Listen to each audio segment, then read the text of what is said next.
ازيكم حبايبي، عاملين ايه؟ النهارده بالعلبه البلاستيك دي هنعمل فكره مفيده جدا. اول حاجه هشيل الاستيكر بتاعها ده وهعمله بالطول وهلزقه تاني. وبعد كده بالبلاستيك الابيض اللي هو الدهان العادي، ولو عندنا الوان اكريليك برضو هتنفع، مفيش مشكله خالص. هبدا اغطي العلبه بالشكل ده. هستخدم السفنجه وهبدا اغطي العلبه كلها بالطريقه دي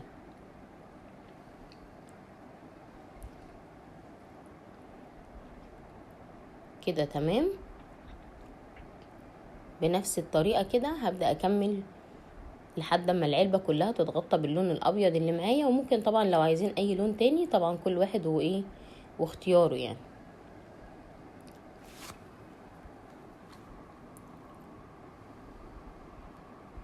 هفضل اعيد بقى على الاجزاء اللي ما اتغطتش بالكامل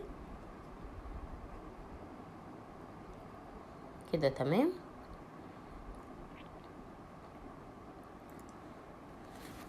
الفكرة النهاردة سهلة وبسيطة جدا، وان شاء الله هتعجبكم. وطبعا مستنية رأيكم في الكومنتات. هبدأ برضو اغطي الجزء اللي فوق ده، بس اليد مش هغطيها عشان هعمل فيها حاجة تانية خالص.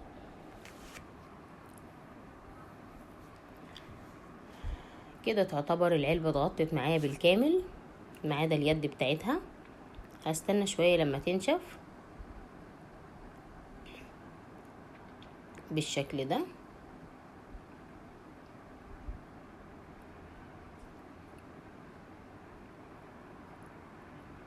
وهبدأ برضو اغطي الغطا بتاعها بنفس اللون وبنفس الطريقة. لو لسه مش مشتركين في القناة ياريت تشتركوا وتفعلوا زر الجرس عشان يوصل لكم اي فكرة جديدة انا بعملها، ولايك وشير عشان اصحابنا كلهم يشوفوا الافكار دي برضو.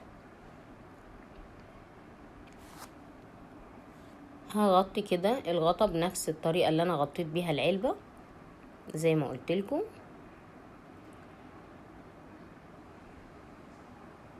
وهصبر شوية لحد ما اللون ينشف كده. تمام. الخطوة اللي بعد كده ان انا هبدأ اثبت خيط خيش على اليد، عشان كده ما دهنتهاش معايا باللون الابيض. هبدأ اغلفها بخيط الخيش بالشكل ده. هثبت اول جزء فيه وهبدأ بقى الف لحد ما اغطي الايد كلها. انا هقص الجزء اللي انا ممكن احتاجه علشان برضو البقرة ما تضايقنيش كلها، ويبقى الموضوع اسهل يعني بالشكل ده كده. طبعا اسهل بكتير. وكل شوية هحط جزء من الشمع عشان ما يبقاش شكله في الاخر مش حلو، عشان يبقى يعني متثبت كويس والفينش بتاعه تمام.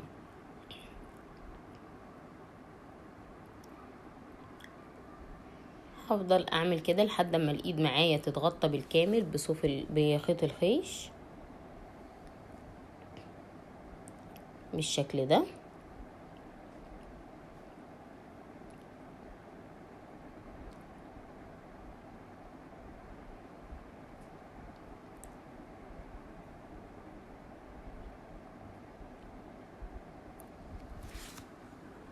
كده. تمام.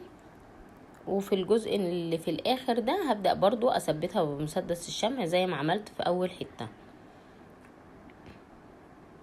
عشان ما تفكش طبعا مع الاستخدام بعد كده.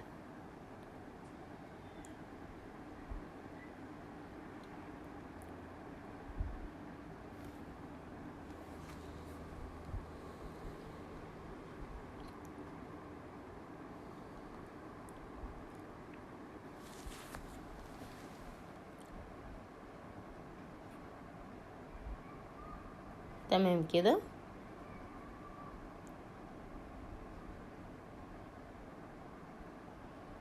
ده اكتر جزء بس بياخد وقت عشان طبعا اطلعه بشكل منتظم.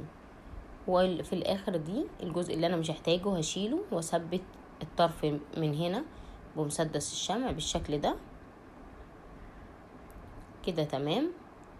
بعد كده هبدأ اشيل الستيكر ده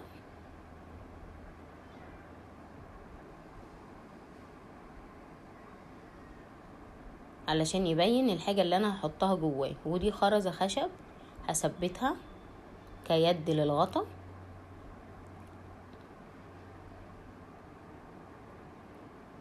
وانا استخدمته كحافظ للمكرونة عندي في المطبخ. طبعا ممكن نستخدمه في التوابل او في ادواتنا العادي، كل واحد طبعا والحاجة اللي بيستخدمها فيه. كده تمام. جبت اخر جزء اللي هو اتقص مني من الخيط الخيش، وهعمل بيه زي تحديد بس للجزء الشفاف اللي هو مدهنش.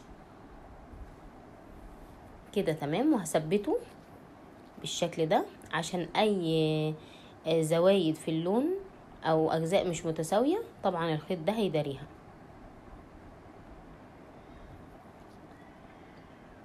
كده تمام. هبدأ بقى اظبطه كده، وهقص الجزء اللي انا مش محتاجاه.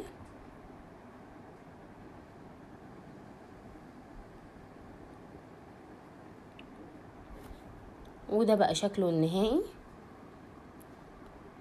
مستنية رأيكم في الكومنتات، واستنوني في فيديو جديد وفكرة جديدة. وما ننساش اشتراك القناة وتفعيل زر الجرس واللايك والشير، وطبعا الكومنت اللي بيفرحني جدا في كل فيديو.